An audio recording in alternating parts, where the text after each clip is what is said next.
রাস্তায় গান গেয়ে টাকা রোজগার করে খাবার খেলো শুভ। সম্পূর্ণ জানতে ভিডিওটিতে একটি লাইক করে দেখতে থাকো। গল্পের শুরুতেই দেখা যায় শুভ ব্যাগপত্র নিয়ে বাড়ি থেকে বেরিয়ে এসেছে। নিউ ইয়র্ক শহরে কি করবে একা একা কিছুই বুঝে উঠতে পারছে না। তার মধ্যে আদ্রিত সাথে নেই শুভর। এইরকমভাবে পেটে বাচ্চা নিয়ে বেরিয়ে এসে মাঝ রাস্তায় বিপদে পড়ে যায় শুভ।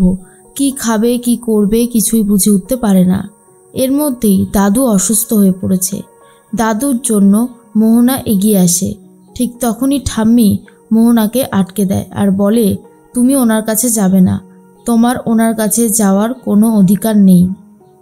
তখনই মোহনা বলে, কেন ঠাম্মি, আমি যাই, আমি তো একজন ডক্টর।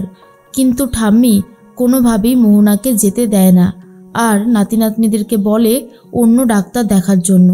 ঠিক সেই মুহূর্তেই পূরবী বলে যে আমি বলছি তো, আর যা কিছু হয়েছে সব কিছুর জন্য দায়ী ওই শুভর জন্যই এই সব কিছু হয়েছে।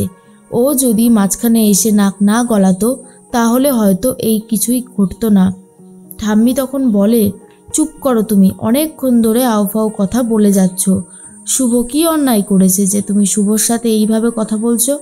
এর মাঝখানে আদ্রিত বলে, দেখো শুভ বাড়ি থেকে চলে গেছে, দয়া করে তোমরা আর এই ব্যাপারটাকে নিয়ে মাথা ঘামিও না। আমি এই ব্যাপারটাকে নিয়ে দেখছি। শুভ তো আমার স্ত্রী, ওর ভালো মন্দ সব কিছু দেখার দায়িত্ব আমার। তার মাঝে দেখা যায় শুভ কি করবে বুঝে উঠতে পারছে না। একটু দূর এগিয়ে গিয়ে দেখে কয়েকজন গিটার বাজিয়ে গান করতে থাকে রাস্তায়। তখনই শুভ ভাবে, আমার কাছে তো গোপাল আছে, আমি এক কাজ করি। এই বলেই গোপাল বার করে গান করতে শুরু করে দিয়েছে শুভর গান শুনে যারা গিটার বাজিয়ে গান করছিল তারা নিজেদের গান থামিয়ে দেয় আর শুভর গান মন দিয়ে শুনতে থাকে। শুভর গানকে তারা এক কথায় ভালোবেসে ফেলেছে। শুভর সামনে একটা রুমাল পাতা ছিল আর সেই রুমালে এসে সবাই মিলে ডলার দিতে থাকে। আর এগুলো দেখে শুভর অনেক ভালো লাগে। শুভ ভাবে, যাক এখন তো কিছু টাকা রোজগার হয়ে গেছে, আমি এক কাজ করি, আগে এই টাকাটা দিয়ে কিছু একটা কিনে খাই, কারণ আমি যদি ওষুধ না খাই তাহলে তো আমার বাচ্চাটাও ভালো থাকবে না আর খাবার তো খেতেই হবে। এরপর শুভ ওই ডলার দিয়েই এক বোতল জল আর একটা বার্গার কেনে আর সেটাই খেতে শুরু করে।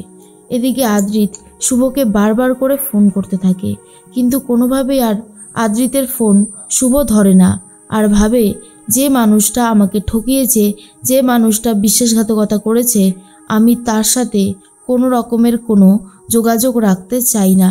কিন্তু আমি শুধু এটাই জানতে চাই, মোহনা কোনো কারসাজি করেনি তো? কারণ আসার সময় মোহনা আমাকে বলল এই বাজিতে নাকি ও জিতে গেছে। তাহলে হতেই পারে যে ও কোনো কারসাজি করেছে, কিন্তু ও কী কারসাজি করেছে সেটা যতক্ষণ না প্রমাণ সমেত বার করতে পারবো ততক্ষণ কিছুই হবে না। তাই যা করার খুব তাড়াতাড়ি করতে হবে। এদিকে দেখা যায় পূরবী ভাবে শুভ গেছে ভালো হয়েছে, বাড়িটা একটু শান্তিতে থাকবে, কিন্তু মোহনা যে অনেক বেশি ডেঞ্জারাস সেটা এখনও বুঝে উঠতে পারেনি পূরবী। এদিকে শুভ ভাবে, কেউ কি তাকে ফলো করছে? কেন তার বারবার মনে হচ্ছে কেউ তাকে ফলো করছে? আদ্রিত ভাবে, শুভ যে চলে গেল, কি করে আমি শুভকে খুঁজে বার করব? এই এত বড় শহরে কোথায় যাবে মেয়েটা? আর কি বা করবে? না, যেভাবেই হোক আমাকে একটা ব্যবস্থা করতেই হবে। এইভাবে সব কিছু মেনে নেওয়া যায় না। আমার সংসারটা এইভাবে শেষ করে দিল মোহনা। এর মধ্যেই ঠাম্মি ভাবে, আমাদের বাড়ির লক্ষ্মী চলে গেছে, এই বাড়ির কি আর কোনো কিছু ভালো হতে পারে? আমার তো কোনোভাবেই মনে হয় না যে এই বাড়ির আর কিছু ভালো হবে। বাড়ির লক্ষ্মী চলে গেলে সেই বাড়ির আর কোনো কিছুই ভালো হয় না। এর মধ্যেই সবাই মিলে শুভকে মিস করতে থাকে আর সেটাই বলতে থাকে যে শুভ চলে যাওয়ার পর বাড়ির অবস্থা অনেক বেশি খারাপ হয়ে গেছে। এর মাঝখানেই শুভ ভাবে, আজকের দিনটা তো চলে গেল, এরপর কালকের দিন, পরের দিন আমি কিভাবে চালাবো? আমাকে তো খেতে হবে, কারণ আমি তো আর একা না, আমার মধ্যে একটা ছোট্ট শরীর ক্রমাগত বেড়ে উঠছে। তাই আমি যদি ঠিক সময় না খাই তাহলে তার খাওয়াটাও যে হিসাব মতন হয় না।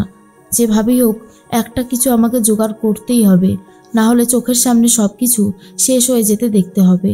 আদ্রিত বারবার করে ফোন করে শুভকে, কিন্তু কোনো লাভ হয় না। শুভ ফোন ধরে না, কিন্তু শুভকে কেউ একজন ফলো করতে থাকে। শুভ তাকে দেখে চমকে যায়।